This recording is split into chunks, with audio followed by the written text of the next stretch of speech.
Las armadas españolas de Asia. Este va a ser el tema de hoy, así que nada, bienvenidos al canal y vamos a comenzar.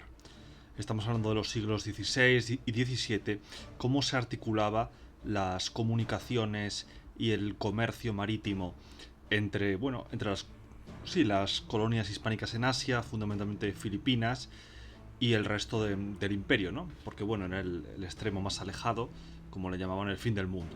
Entonces, bueno, hay que destacar varias cosas. Lo primero, los galeones. Los galeones es el primer concepto que hay que tener en cuenta aquí. Los galeones desempeñaban un papel fundamental a la hora de transportar hombres y mercaderías a través de los océanos, ¿no? Los galeones eran buques enormes, de gran tonelaje y bastante lentos. Vale, al principio iban sin armas prácticamente, casi sin artillería y sin hombres armados, hasta que la captura del galeón Santa Ana en 1587 pues ya disparó las alarmas de que había que proteger el tráfico marítimo frente a las agresiones de ingleses y holandeses. Entonces, a partir de ese momento, los galeones empezaron a estar mejor provistos de artillería e incluso a veces se incluían también pequeños buques de escolta, sí, que les hacían esa función de guardaespaldas, por así decirlo. Cuando se producían situaciones de encontronazos entre los galeones españoles y algún tipo de piratas ingleses, holandeses o asiáticos, pues el desarrollo del combate iba a depender del guión en que se produjeran, sí, de las circunstancias y del guión, porque los galeones eran muy grandes y pesados, mucho más lentos y menos maniobrables que los buques piratas, pero por otro lado, al ser tan pesados, pues hombre, en un abordaje directo o en un intercambio artillero a corta distancia tenían la ventaja. Lo que pasa es que sus enemigos, por contra, tenían la ventaja de la movilidad, de poder rodearlo. Entonces, bueno, dependiendo de las circunstancias, pues los combates irían favorables de un lado o de otro, ¿no? En cuanto a las vías de comunicación de Asia con el resto del Imperio Español y el papel de los barcos, pues hay que hablar de varias vías de comunicación, concretamente tres. La primera es la vía oeste-este, la vía Manila-Acapulco, ¿no? Era la vía en la que las mercancías asiáticas, las mercancías producto del comercio con China e Indochina, las mercancías que eran fundamentalmente sedas, especias y porcelana, pasaban de Asia a América. Y luego ya de América, pues parte de ellas llegarían a Europa, parte de ellas, ¿no? Otras se quedarían ahí en América. Esta sí, era la vía Manila-Acapulco, luego la vía este-oeste, la vía Acapulco-Manila o Acapulco-Cavite, ¿no? Entonces, bueno, aquí eran fundamentalmente el galeón de Manila y eran los recursos para las colonias de Asia. Las colonias de Asia tenían poca comunicación, entonces, bueno, pues los recursos a nivel de dinero y hombres para mantener para renovar las guarniciones españolas en Filipinas fundamentalmente, pues venían de América, pues ese galeón con dinero y con hombres para reponer y también con armamento, ¿no? Para poder mantener la presencia española en Filipinas.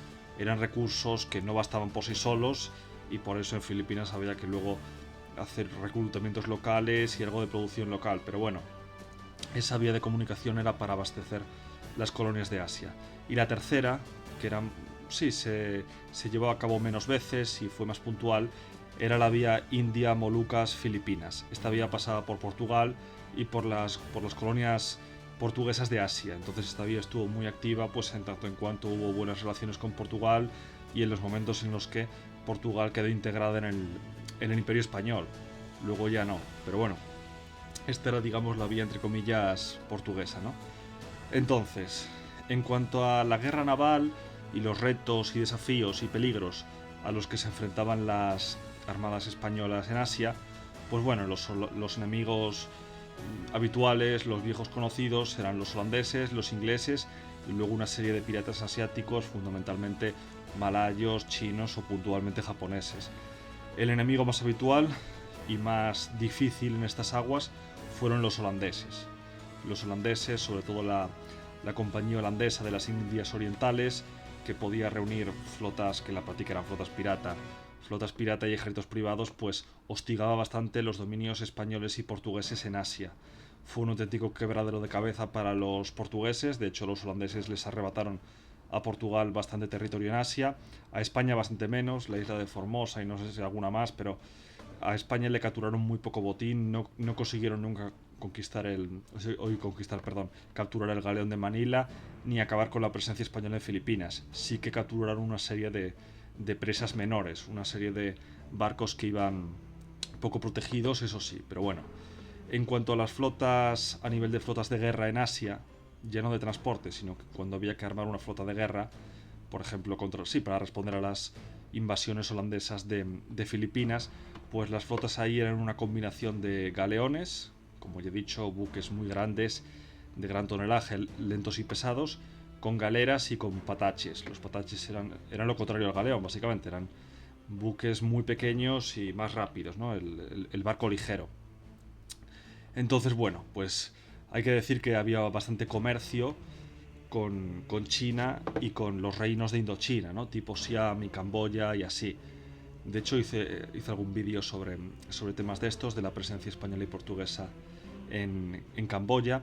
Pero bueno, hay que decir que la influencia hispánica, aunque hubo proyectos, se mandaron proyectos a Madrid desde Filipinas para intentar ampliar la influencia ibérica en Indochina o en China. Al final estos proyectos no se llegaron a realizar en serio, a intentar en serio ninguno de ellos, salvo alguna aventura como la que comenté de españoles y portugueses en Camboya, pero en general no fueron a más. La presencia ibérica en Asia pues daba para lo que daba, era el extremo del imperio y tampoco era muy sólida, pero sí que se pudo mantener con bastante éxito el comercio con América y se pudo mantener el núcleo de las colonias, aunque evidentemente ya bien avanzado el siglo XVII y sobre todo ya con el siglo XVIII sí que siento que poco a poco la presencia inglesa y holandesa pues comenzó a ser imparable, ¿no? Pero durante un tiempo sí que se mantuvo muy bien la presencia ibérica en Asia. Y bueno, pues este ha sido el vídeo sobre las armadas españolas en Asia. Dar el like si os ha gustado, suscribiros para más contenido, dejo los enlaces a mi novel histórico Universidad de la Guerra ahí en Amazon y recordad que suscripción y campanita es la combinación ganadora. Adiós.